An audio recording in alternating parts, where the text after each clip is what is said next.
ഉത്തമ ജനങ്ങൾ നമ്മളോട് ഇങ്ങനെ ഒരു വിധി എഴുത്തുണ്ടാവുമെന്ന് സ്വപ്നത്തിൽ പോലും വിചാരിച്ചല്ലോ. തെരഞ്ഞെടുപ്പിൽ എന്തായാലും ജയിക്കുമെന്ന് വിചാരിച്ച് ഞാൻ പല വെല്ലുവിളികളും നടത്തിയതാ.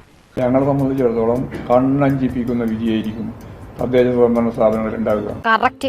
കണ്ണഞ്ചിപ്പിക്കൽ എന്ന് പറഞ്ഞാൽ ഇങ്ങനെയുണ്ട് ഒരു കണ്ണഞ്ചിപ്പിക്കൽ. ഇടതുപക്ഷ ജനാധിപത്യ മുന്നണി പ്രതീക്ഷിച്ച വിജയം കൈവരിക്കാനായിട്ടില്ല. അപ്പം ഞങ്ങൾ തോറ്റു നിൽക്കുകയാണ്. തോൽവി എന്ന് പറഞ്ഞാൽ ഇങ്ങനെയുണ്ട് ഒരു തോൽവി. അതൊക്കെ ആലോചിക്കുമ്പോ എത്രയും പെട്ടെന്ന് തൂങ്ങിച്ചാവുന്നതാണ് നല്ലത്. ഒരു ഭാഗത്ത് UDFന്റെ കണ്ണഞ്ചിപ്പിക്കല്, മറുഭാഗത്ത് NDAയുടെ കണ്ണഞ്ചിപ്പിക്കല്.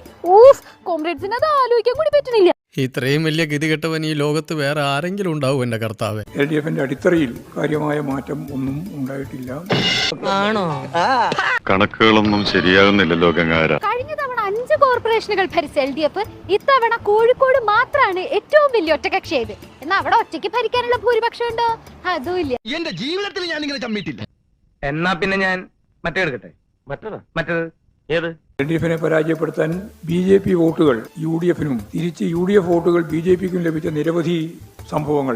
നിനക്കതൊക്കെ എങ്ങനെയാ സാധിക്കുന്നത്? മനസ്സിലായില്ല? പറഞ്ഞുതരാം. വിഘടനവാദികളും പ്രതിക്രിയാവാദികളും പ്രഥമ ദൃഷ്ട്യാ അകൽച്ചയിലായിരുന്നെങ്കിലും അവർക്കിടയിലുള്ള അന്തർധാര സജീവമായിരുന്നു എന്ന് വേണം മനസ്സിലാക്കാൻ.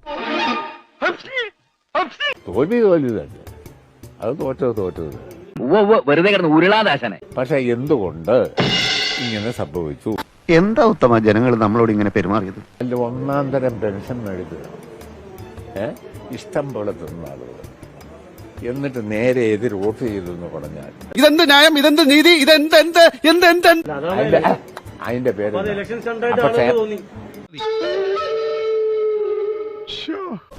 ഏത് സ്ഥാപനത്തിനും ചീത്തപ്പേരുണ്ടാക്കാൻ കച്ചകെട്ടി നടക്കുന്ന ചില ചെറ്റകളുണ്ടാവും. ഇവിടെയുണ്ട്.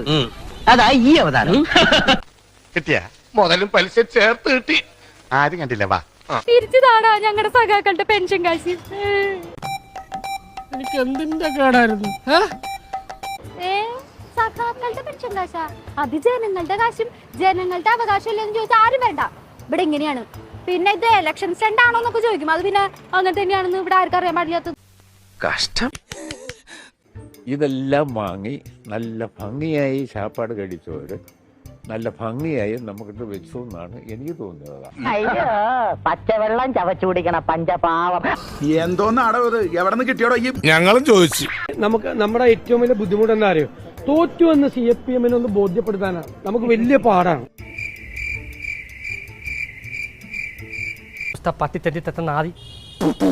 തെരഞ്ഞെടുപ്പിൽ UDF മിന്നിച്ചു, NDA പല ചരിത്ര നേട്ടങ്ങളും ഉണ്ടാക്കി.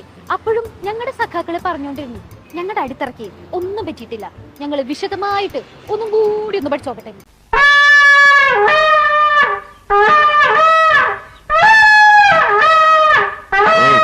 ഏതെങ്കിലും ഒരു പ്രാവശ്യം തോറ്റാൽ എല്ലാം തോറ്റു എന്നോ, ഒരു പ്രാവശ്യം ജയിച്ചാൽ എല്ലാം ജയിച്ചു എന്നോ കണക്കാക്കേണ്ടതില്ല എന്നുള്ളതൊരു സാമാന്യ നിയമല്ലേ. കണ്ണീര് തുടച്ചിട്ട് കുറച്ചുകൂടി വിശ്വസിക്കാൻ തോന്നുന്നു. എന്തായാലും എവിടെയാണല്ലേ നമുക്ക് പാളിയത്?